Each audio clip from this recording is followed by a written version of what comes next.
Masayang araw po mga ka-PL. Matapos ang matinding pasabog kahapon ng 18 ex-Marines na dating kasamahan ni Orly Gotesa, mga kababayan, binalot po ng katahimikan ang Palasyo Malacanang. Ha? Nagtatago ho si Auntie Claire, mga kababayan. Himala, hindi bigla lumabas para ipagtanggol ang amo niya, mga kababayan. O baka naman, sa kasalukuyang ito o sa mga pagkakataong ito, nagbe-brainstorming pa sila para pasinungalingan nila itong 18 ex-Marines, mga kababayan. Nagpa-panic mode pa sila ngayon. Teka, tawagan mo sa ganito. Sabihin mo kay ganyan. Utusan mo sa ganito na dapat ma-counter natin ito o gumawa sila ng paraan. Ganon mga kababayan. Hindi po ba? Ngayon, pag nakompleto na nila yan, kita nyo, biglang lalabas si Auntie Claire, mga kababayan, para sagutin niya na ang magiging katanungan sa kanya nitong iilang mga mainstream media na hindi pumick up ng isyong ito, mga kababayan. Di ba? Sino-sino po ang hindi pumick up sa press conference ng 18 ex-Marines, mga kababayan? Kayo na lamang po ang humusga. Ngayon, dahil tahimik nga si Auntie Claire, nagpaplano pa ang Palasyo Malacanang kung ano sasabihin ng kanilang tagapagsalita na attack dog. Naglabas po ng statement ang tawag nito, Philippine Navy, mga kababayan. Ang dalawa daw po doon sa umarap kahapon sa press conference, hindi daw po naging membro kailanman. Hindi naging membro ng Navy. At yung ilan naman daw doon, mga kababayan, na-dismiss daw po na may dishonorable charges. Ang Philippine Navy ngayon ang naging pansamantalang tagapagsalita ng Palasyo Malacanang kasi baka wala pang naisip yung attack dog. Ito po ang sabi sa balita, basahin ko na lang. Hindi naging membro ng Navy. Kita nyo na. Kinumpirma ng Philippine Navy na dalawa sa mga individual na ipinirsinta sa press conference ni Attorney Baligod ay hindi kailanman naging membro ng Navy o Philippine Marine Corps, mga kababayan. Ang sabi ho dito. Habang ilan naman ay na-dismiss ng may dishonorable charges. Itinanggi na, siniraan pa. Ano bang pakialam mo, PL? Iyan naman talaga ang katotohanan. Adi sige. Nagbabasa man lang ako ng balita. Naman, masyado kayong tawag nito, mapanghusga sa akin, wala naman ako iniisip. Nagbabasa lang kayo naman. Ito, kasunod dyan ng paglantad ng mga nasabing individual na siya raw naghatid ng kickbacks sa mga opisyal ng gobyerno. Kabilang umano si President Bongbong Marcos Jr., mga kababayan. Yan pala yung sinabi ni Gutesa, ang sinabi ni Saldico, ang sinabi nitong tatlo, nag-corroborate na. Pare-parehas ang sinasabi. May maleta, may kwarta, involved ang mga opisyal ng gobyerno. Ba't di nyo ipatawag itong tatlong ito para sila magpatunay na totoo ang sinasabi nila? Kayo naman. Di ba? Ipatawag ninyo sa isang pagdinig sa Blue Ribbon Committee. Saan man ninyo gusto, sa DOJ. Pwede rin sa ICI. Buhay pa bang ICI? Ang pagkakalam ko kasi, inaaanay na Isang haligi na lang po ako makapit. Yung tatlong haligi, tumumba na. Yung isa na lang po ako makapit. Buti na lang, medyo matibay-tibay ito ng sikmura, mga kababayan. Ay, hindi pala matibay ang sikmura. Kumakalampa ang sikmura. Mamaya, pagbusog, tutumba din yan. Nakuha niyo po. Yan lang naman yan talaga ito yung kasandali, hindi pa kabusog mamaya na. Baka lang pwedeng pag-usapan natin to. Mga another 5 months ganon. May ganon. Di ba? Joke lang. Ito pa, hinimok din ng Navy ang publiko na maging mapanuri laban sa maling impormasyon at iginiit na nananatili itong profesional, non-partisan at nakatuon sa pagtatanggol sa soberanya ng bansa, mga kababayan. Mapanuri daw. Nasuri na po namin nagka-corroborate po ang sinabi ng tatlo Saldico, Gutesa, itong 18 retired o ex-Marines. At saka meron pa, nakalimutan ko, yung mga kontraktor. Isa din sinasabi nila na suring-suri ho yan. Marami po nagsasabi na lahat ng mga nasa listahan, mamaya papakita ko po sa inyo, naabutan di umano ng mali-malitang pera. Mamaya may listahan po pagkatapos na nito, mga kababayan. Di ba? Tama po yung aming pagsusuri. Kasi isa po ang sinasabi nila, involved ang mga opisyal ng gobyerno, ang Pangulo, nako, karami ninyo. Pag si Inday talaga ang nakaupo, nako, magtago na kayo. Kasi siguradong hindi man paghihiganti yung gagawin niya. Tama lang kung ano yung nakasaad sa saligang batas, panagutin ang mga may kasalanan, lalo na sa pagnanakaw sa kaban ng bayan, dapat yan, kasuhan, ikulong, mabulok sa kulungan kung kinakailangan. Ganun yan. Pero para sa kanila, mga kababayan, paghihiganti daw yan, buang, nagnakaw eh. Natural, ikukulong mo yan, magnanakaw yan eh. Di ba? Mga bobo talaga itong mga bangang supporter. Hindi ko maintindihan. Yari kayo pag si Inday na. Wag daw maging dapat daw maging non-partisan, wag daw maging partisan, mga kababayan. O sige, sabihin natin, ano tayo, wala tayong kinikilingan. O isang simpleng mamamayan lang tayo, pagpalagay natin. Wala tayong hilig sa politika, basta alam na natin bumoto kung sino yung nag-abot ng 1,000, ganun. O sige. O ganun ha. Pahala kayo dyan, mag-gobyerno kayo, tumakbo kayo, basta kami, abutan nyo lang kami ng 1,000, 2,000, hanggang 5,000, ay boto namin kayo. O magpalakihan kayo ng bigay, yun ang iboboto namin. O di ba yung mga taong ganun, hindi marunong mag-isip ba para sa kanibukasan ng mga apo nila, anak nila, higit sa lahat ng bansa. O kapag dyan tayo bilong ngayon, mga kababayan, hindi naman siguro ako tanga, no? Na ang isang dating naging presidente, walang iba si Duterte, na mayroon namang magandang nagawa din kahit papaano sa ating bansa, pinaratangang di umano'y sangkot sa war on drugs o siya ang mastermind at sa AJK. Di po ba? Ilan nga lang yung mga pumunta doon sa dahig eh. Libo-libo ang sinasabi nila. 30,000. Pero ilan lang yung pumunta ron. Kaduda-duda pa. Di po ba? Di naman siguro tanga ang tao na mali. Nakita nilang mali ang ginawa sa dating Pangulong Duterte. Natural. Magiging sympathizer na yun ng dating Pangulong Duterte. Ganun yun. Napakarami ng kumanta sa mga korupsyon ngayon. Nasangkot itong mga nasa listahan. Mamaya, papakita ko nga. Napakarami ng kumanta, iisa sinasabi. Siyempre maninit ako. Sino yung mga ex-marines na yan para maglakas loob? Ex-marines na nga lang eh. Hindi naman mayayaman yung mga yan. Mga pobre din yan. Pero bakit hindi natatakot para sa seguridad nila? May mga pamilya, may mga anak yan. Bakit hindi sila natatakot? Kasi totoo ang ipinaglalaban nila. Di ba? Mahal nila yung bayan, mahal nila ang taong bayan, kahit na mga ex-marines na lang sila, naroon pa rin ang pagiging mapagmahal nila sa bansa, ang pagiging sundalo nila ng mga sibilyan. Hindi katulad ngayon, ewan ko, sundalo yata ng mga politisyan. Di ba, mga kababayan? Ipagtanggol ang soberanya.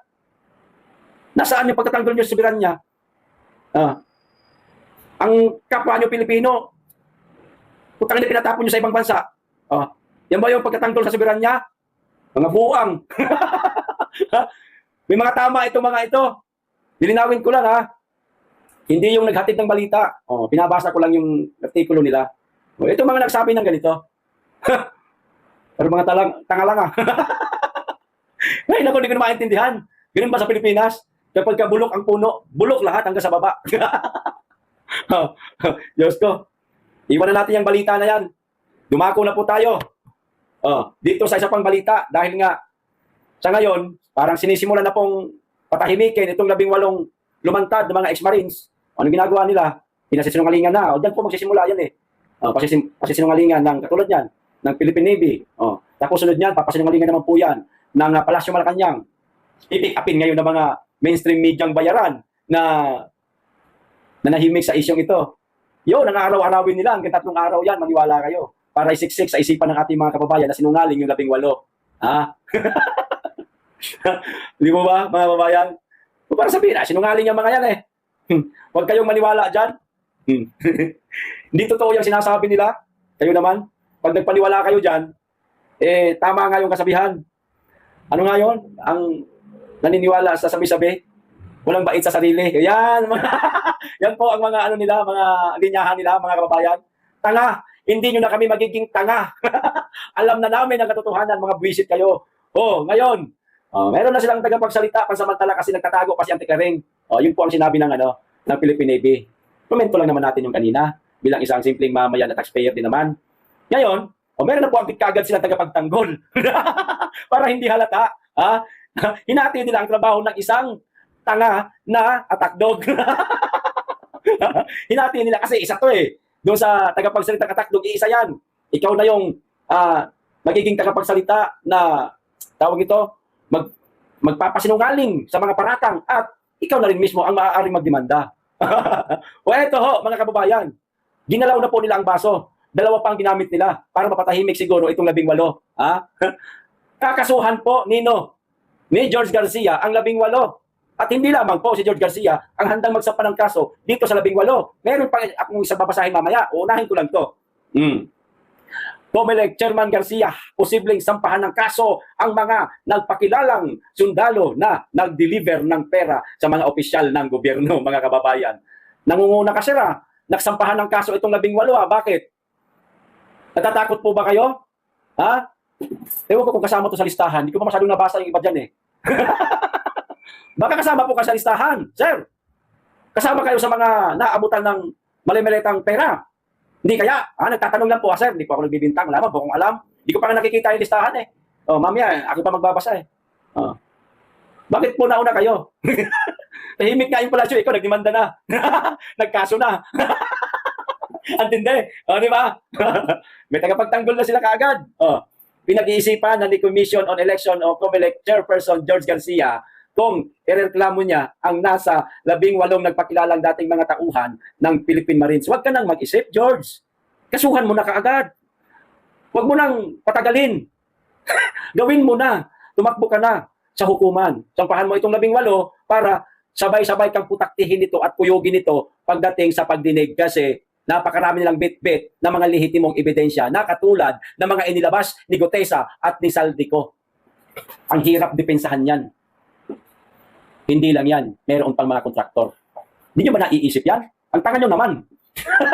Kaya dalian mo na, George Garcia, huwag mong tagalan. Magsampa ka na ng kaso sa 18. Ha? Maghihintay kami kung ano ang magiging kahinatnan. Kapag ka nagtagumpay ka, ang galing mo. Okay? Pero pag hindi, pwede ba makipagpustahan? Ha, sir? Makipagpustahan ang taong bayan sa'yo. Kami mga nasa baba, makipagpustahan kami sa'yo. Okay, ganito. Sana po, pagbigyan niyo po kami, kaming taong bayan. Mga butante din kasi kami. Kami ito, taong bayan. Ikaw yan. At ang Comelec. Okay? Sasampahan mo ng kaso, itong 18. Pag nanalo ka, Pag nanalo ka, di syempre, may pabuya ka. Ano pabuya? Di sige, manatili ka dyan sa posisyon mo. Hayaan ka ng publiko, ng taong bayan, na manatili ka dyan sa pwesto mo. Sige, dyan ka. Until kingdom come, kung pwede lang. pero, pag natalo po kayo, pwede pang pagbigyan mo ang kahilingan ng publiko, ng mga butante.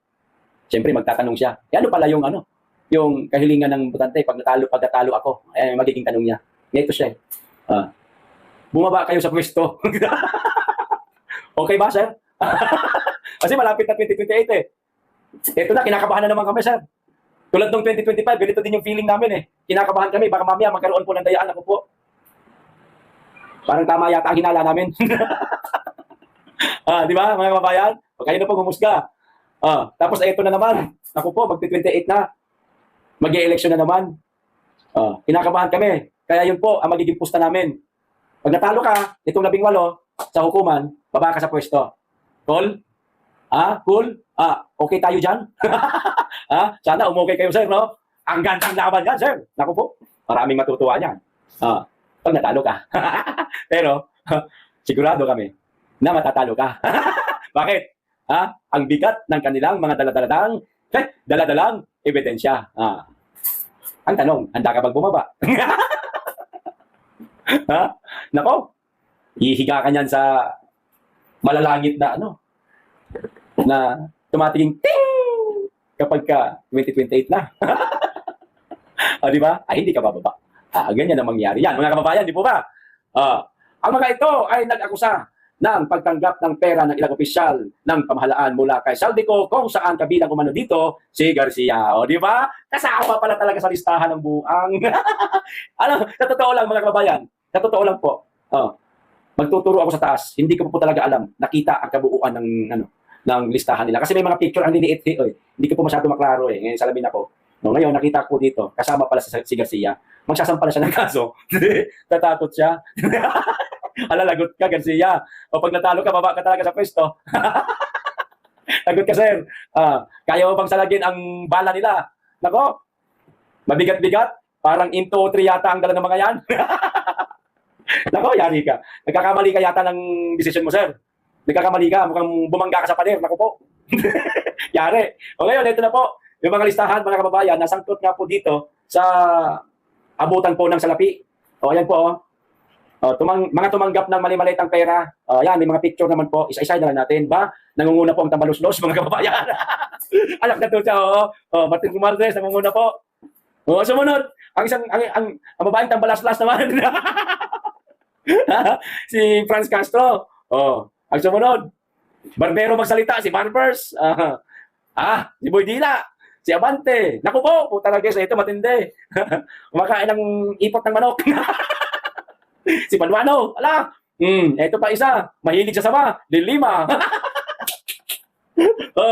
Ito isa, puro tangge. Basag-basag. Ang flood control sa distrito niya, walang iba kundi ang presidential son na si Sandro Marcos. Palakpakan. Flood control sa distrito niya, durog-durog. Incomplete. Ang inang yan. Dito, balik tayo sa kabila. Ayan. Tulpo, naku po. Hindi. Kanilang grupo nga ito, mga kababayan. Diyos ko po. Sumunod yung aking best friend, mga kababayan. Si Don Fernandez, siya. Ang taga-Laguna kong kaibigan, Don Fernandez, siya. Kasama kagarihan sa listahan. Bakit sinasabi ng ibang tropa natin noon, hindi ka daw kasama? Kamusta na? Mga tropa ko noon, alam ko, nariyan lang kayo, nanonood kayo Alam ko naman, na yung iba ka sa inyo, nagustuhan pa nga ako Nag-PPM pa nga yung iba sa akin, tama yung ginawa mo, tama pala yung sinabi mo, PL. Dati galit kami sa'yo, pero ngayon marami na kami naniniwala sa'yo. Totoo pala sinasabi mo. Ano na? Sino mismo? Diyos ko po, si Jermaine, Diyos ko po. Ginawa ko. Adjong, Ortega, Paulo, Garin, Janet, Kimbo, Gonzales, Dong, Manuel, Raul, Brosas Arlene, Suarez, David, Chua Joel, Kung Hon J, Dalipe, Manix. Hindi niyo po napansin, mga kababayan? Halos lahat po ng naririto nakasama po sa listahan na tumanggap di umano ng mali-maliit ang pera. Lahat po yan galit sa mga Duterte. Tropa-tropa nga. Sila-sila po magkakatropa, mga kababayan. Hindi nakakapagtaka na sila-sila rin ang nasa listahan. Di po ba? Kung meron pang madadagdag dito, siguro, yung pinaka-mastermind. Kasi may kulang ito isa okay yung nandito, okay yan, tama yan. Pero meron pa isang kulang. Bakit ito lang? Yung mastermind, wala. Yung sino ba mastermind, PL? Sabi ng ating mga kababayan, si Bongbong Marcos daw. Bakit wala rito? Ano to, nakuhan? Putangin na nyo. Pakiulit itong listahan na ito. Pakiulit to. Hindi ito tama. May kulang dito.